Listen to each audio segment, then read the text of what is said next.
This video is brought to you by Recurrent, an essential EV tool that gives free access to TFL EV viewers in the US. With Recurrent, EV shoppers can check range and battery info on used cars. EV owners can connect to compare their range and battery health to similar vehicles. And EV sellers can use Recurrent to get more money for their sales. With Recurrent, we can find, drive, and sell electric cars positively. Click on the link in the description below to get free access to Recurrent's amazing EV tools.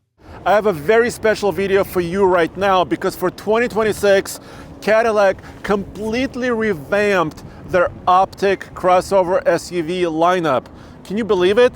Just about a year and a half ago, they introduced the Optic, their electric luxury crossover, and now it's redesigned for 2026. So what's going on here? I have two of them. Right here on this side is basically a base model, rear-wheel drive only, and over here is a high-performance V series, OPTIQ-V. Cadillac is celebrating 20 years of the V performance cars, and they're expanding the lineup to include more models like this one. But in this video, I have two of them here because I wanted to show you a contrast of how they differ, how they compare to each other, because they're about $15,000 apart. So let's start over here. By the way, it's kind of an interesting color, kind of a baby white blue on this particular one. But here's what happened. I spoke to the chief engineer and he told me that the team was tasked to make this car, the high performance V series, with 519 horsepower, and they used new motors, different chassis, they stiffened the car a bit, new suspension. And while they were working on it, they were like, what if we also upgrade the power and introduce a rear-wheel drive and an all-wheel drive version with more power on the Optic lineup? So this is what happened. This is why they're redoing these cars. So the car you see here is a rear-wheel drive only, and it has 315 horsepower and 332 pound-feet of torque. But here's how you know the model. So 450 is basically torque number in Newton meters, and E stands for electric, and there's no 4 here, basically meaning that's a two-wheel drive model. So that's kind of how you can decode that name. And what do you think about the styling? Let me know in the comments below, as I'm getting blown away by this wind here in Michigan. Let me know what you think about the style of it. It's a two-tone because the roof is blacked out, and Cadillac's been doing this kind of design on the rear of a lot of their crossovers and SUVs. And in the back, it's still a useful vehicle, I think, because there's quite a lot of cargo space. Before I open it, just take a note of this little spoiler here and the spoiler on top. Looks very sporty. You push the logo, the Cadillac crest, basically, to reveal the cargo space. And with the second row upright, there's around 26 cubic feet of storage space. But just like many other new electric vehicles, it does not have a spare tire. But anyways, can you imagine 315 horsepower in a base model with rear-wheel drive? This should be quite fun, quite a fun vehicle. Now you could also fold these seats for over 52 cubic feet of space, very easy. And you have a little tonneau cover here, and also here a 12-volt outlet and some cubbies. So overall, it's a pretty useful machine. Maybe not a humongous amount of space like some of their bigger SUVs, like the Lyriq and the Vistic and the Escalade, but nonetheless, quite a useful package. Let me try to get back in the rear seats first, and then I can show you everything else. All right, so this is an interesting white interior. Let me hide from the wind a little bit. Whew. What do you think? I'm always of two minds when I see an interior like this. First of all, it looks very premium, it's very bright, it makes me happy, especially with the panoramic roof. I don't feel claustrophobic at all. My head is touching maybe a little bit. I'm just under 6'3", but I still feel very comfortable. I have a lot of knee space. But I also think about longevity of this interior. What if somebody spills something, or like denim maybe rubbing on this and leaving a little bit of stains? So I'm always of two minds when I see an interior like this, but spaciousness is pretty good. I have a 120 volt outlet here, heated seats, USB-C ports, little vents. So everything seems to be quite nice, and there's also blue accents. Take a look at this. And this is kind of like a carpet material, but Cadillac was kind of very specific, and they wanted to reuse kind of sustainable materials. So synthetic leather materials and other materials to go a long way here. But this section is also quite bulky. I'm not sure why they needed such a bulky design. Maybe they're thinking they're focusing on the front, passenger and driver. So let's check it out.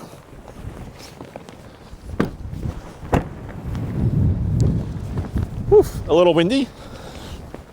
Sorry about that. Okay, now I feel a lot better. More space, and once again, blue accents, different material treatment here. This is a 33-inch screen, and on a full charge, right now this has 98%, but on a full charge, Cadillac says, I'll let it stop beeping, about 315 miles of total range, because this car is a little bit lighter. It does not have that front motor, and it still has the 85 kilowatt hour battery, lithium ion battery, that's actually shared along all of the optics. So even the V series, the V car over there, has the same battery. That's okay. Charging is 150 kilowatt maximum DC fast charging, which is not the fastest charging of them all, but you could get up to about 84-ish miles in 10 minutes using DC fast charging. They also have 7.2, 11.5, and 19.2 kilowatt level 2 charging. So if your house is wired for 240 volt charging, you have various levels of that. But like my house, I only have 7.2 kilowatt charging at my house, but with a smaller battery like this, about 85 kilowatt hours, I think that would work quite nicely. Now, I really like that they have physical switches here for their climate control system. This looks kind of bejeweled and fancy, maybe a little bit too fancy for me. There's also a controller here that you can control the menu with if you don't want to reach forward. But I find myself usually just reaching forward and clicking a lot of these buttons. Mary, can you see the screen at all? Okay. Now, there's something else going on here. Every Optic has this AKG stereo system. You could see the speakers even in the ceiling. There's 19 speaker system. You could see it in the door. You could see the very fancy cover over there as well. And it's Dolby Atmos capable, which means 3-dimensional sound. I can't really show it to you because I'm talking to a camera, and it's really hard to communicate music. Also copyrights. But trust me, this is one of the coolest systems. Some of the other manufacturers who have this are Lucid, Rivian, Mercedes, and Cadillac. So it's quite an exclusive group. And Optic has it, and Cadillac Vistic 3-row SUV also has it. You have to experience this stereo system. It's multiple instruments kind of approaching you from different angles. Really, really cool. I really like it. And then here's your gear selector, column mounted. It's very similar to some of their internal combustion ICE vehicles as well. Down for drive, up for reverse, push for park. Manual vent controls, little knobs, although I've confused this for a volume knob, and it's not a volume knob. The volume knob is down here. Oops, music. And another volume controller is on the steering wheel. Here I have Super Cruise, So this has the latest enhanced Super Cruise system, which is one of the best in the industry, in my opinion. Of course, the Tesla full self-driving supervised system is also quite good, but personally speaking, I would trust General Motors with their Super Cruise more. And now it's enhanced, so it will help you navigate a little bit better on the highways as well. So this Optic for 2026 starts at just over $52,000. This has a couple of optional items. Let's look at the tires and let's look at the V and see how much performance are you gaining, and also what are you getting for that extra money for $15,000 more. So if you look at wheels and tires, it's kind of one way to recognize the difference between them too. This is a Continental Cross Contact RX, a fairly good all-season tire and a fairly attractive design. I think it matches the overall color of this vehicle quite nicely. And in the front, you notice a couple of elements like this grille cover here and what's happening on the chin spoiler here, which is quite different from what you see on the V, especially with this carbon fiber package here with the lower valance here, the front chin spoiler. But both of them have kind of covered grills that light up, and also cooling inlets right here on the lower grills, because electric motors and batteries and other components do need some cooling. And this is Monarch Orange, quite striking color, and both of them are now getting NACS. This is the first General Motors vehicle with native NACS standard charging, basically a Tesla style plug. So you can use now Tesla networks and most other networks, and also plug and charge. This vehicle will be capable of that on a variety of different networks for charging. So that's a good thing. And also you can see big brakes on this particular V series, and it's labeled V. Different wheel, also labeled V, and Summer Performance Continental Sport Contact 6 tires. You could see the tread is quite different than all season. This is what you get for that high performance driving. 519 horsepower, so almost 200 horsepower more than that base car.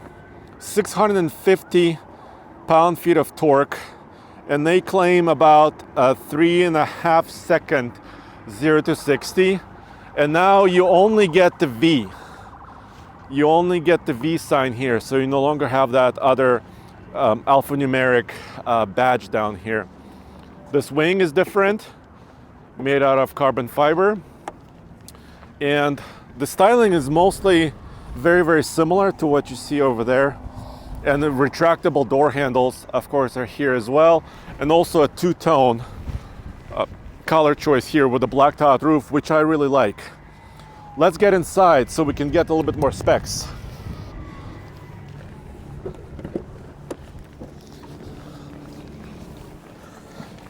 Okay, sorry about all this wind. Obviously I can't control it. So now we're getting all-wheel drive, right? So there's a motor in the front, a motor in the rear, and the team at Cadillac was very specific, because V to them is not just a kind of an aesthetic thing, right? It has to be backed up by performance.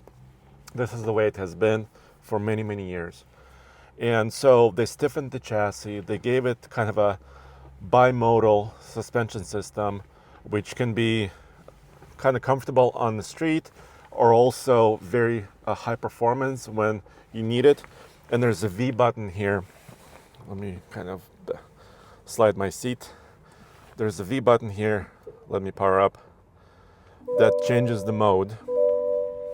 Let me turn down the stereo.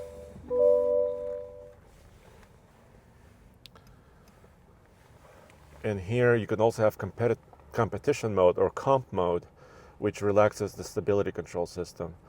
But the steering, the suspension, the accelerator pedal are all adjusted for that high performance mode. So now you have a stiffer chassis, different suspension, different wheels and tires, more power than ever before. This is though not quicker than Lyric V. Lyric V is still the quickest Cadillac ever, basically, from 0 to 60 at about 3.3 seconds. So Lyric V is more of a touring car. It's longer by about 6 to 7 inches in wheelbase, even though this wheelbase on this car is also about 116 inches, which is quite big. But this car has a different purpose according to Cadillac. The OPTIQ-V is about more of a performance, just curvy, windy road car, versus the Lyric can be a little bit more of a cruiser and also a very fast highway, I would say Autobahn cruiser, when the speeds can get very, very high. The interior here is different. You can kind of see different seats. And this car starts at $67,000. So that's about 52 and change. That's about 67 and change. This has a couple of optional packages. So the price on this car is just over $70,000, which is quite pricey. But there's not a lot of competition in this space still. I mentioned Tesla before. Definitely the new Tesla Model Y Performance is actually a little bit cheaper than this, with full self-driving supervised, and has a little bit more range. This has 275 miles of range, and the Tesla Model Y is just over 300. And yeah, so there's that. There's some Polestar cars. The German manufacturers, like there's Audi Q4 Sportback e-tron, that's kind of playing in the same space. But I think this car has more horsepower than some of those, and just maybe more heritage behind it. Just the ability, the engineering ability behind this car.